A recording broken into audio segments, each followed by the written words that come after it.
আজকে আমাদের আলোচ্য বিষয় ক্লাস 10-এর প্রথম চ্যাপ্টারের ইতিহাসের ধারণা যে চ্যাপ্টারটা আছে তার একটি প্রশ্ন, গুরুত্বপূর্ণ প্রশ্ন, মাধ্যমিকে আসার মতো প্রশ্ন। নতুন সামাজিক ইতিহাসের প্রেক্ষাপট বিশ্লেষণ করো। দেখো, লাইন বাই লাইন পড়ে আমরা বুঝি। আধুনিক ইতিহাস চর্চার একটি বিশেষ দিক হলো 1960 থেকে 1970-এর দশকে নতুন সামাজিক ইতিহাস চর্চা।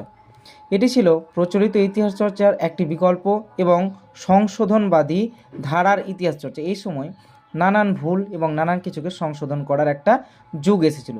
সেই জন্য বলছে, দেখো, নতুন করে সামাজিক ইতিহাসের প্রেক্ষাপট বিশ্লেষণ করতে বলা হয়েছে। প্রেক্ষাপটটা কি? নতুন সামাজিক ইতিহাস চর্চার উদ্ভবের প্রেক্ষাপট দেখা যায় যে এই কয়েকটা বিষয়ে দেখা যায়। একটা, উন্নয়ন প্রচেষ্টা।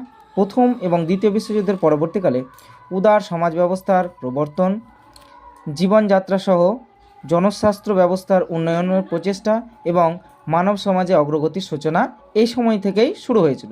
ফলে সমাজের নিচুতলার মানুষ এবং গুরুত্ব লাভ করেছিল। উঁচুতলার মানুষের সাথে সাথে নিচুতলার মানুষও গুরুত্ব লাভ করেছিল এই সময়। আন্দোলন এবং মতাদর্শ।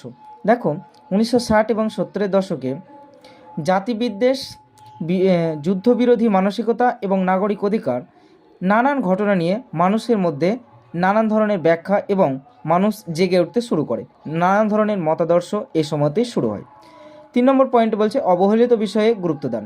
ঐতিহাসিক লরেন্স ডব্লিউ লেভাইন তার ব্ল্যাক কালচার ওপর গবেষণালব্ধ বইয়ের প্রথম বাক্যেই ঘোষণা করে বলেন যে এটাই হলো সেই সময় যখন ঐতিহাসিকদের নিজস্ব চেতনা বৃদ্ধি করা প্রয়োজন বোধ হয় এবং একইভাবে গবেষণার মাধ্যমে অবজ্ঞাপ্রাপ্ত এবং অবহেলিত বিষয়গুলির প্রতি গুরুত্ব দান করা উচিত, নতুবা সাধারণ মানুষ সাধারণই থেকে যাবে।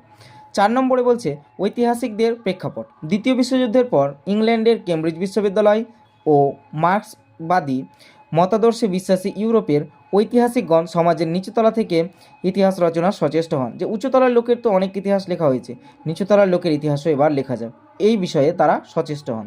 এরকম কিছু উল্লেখযোগ্য নাম দেখো ঐতিহাসিক: Christopher Hill, Eric J Hobsbawm, Patrick Joyce এবং এডওয়ার্ড থমসন প্রমুখ। শেষ কথা, উপসংহারে উপরোক্ত আলোচনা থেকে দেখা যায় যে নতুন করে সামাজিক ইতিহাসের উত্থানের মূলে ছিল বিভিন্ন ধরনের ফলশ্রুতি। এই ফলশ্রুতির বা এই ইতিহাসের মূল বিষয় হলো সমাজের সামগ্রিক ইতিহাস রচনার সূত্রপাত এখানে ঘটেছিল।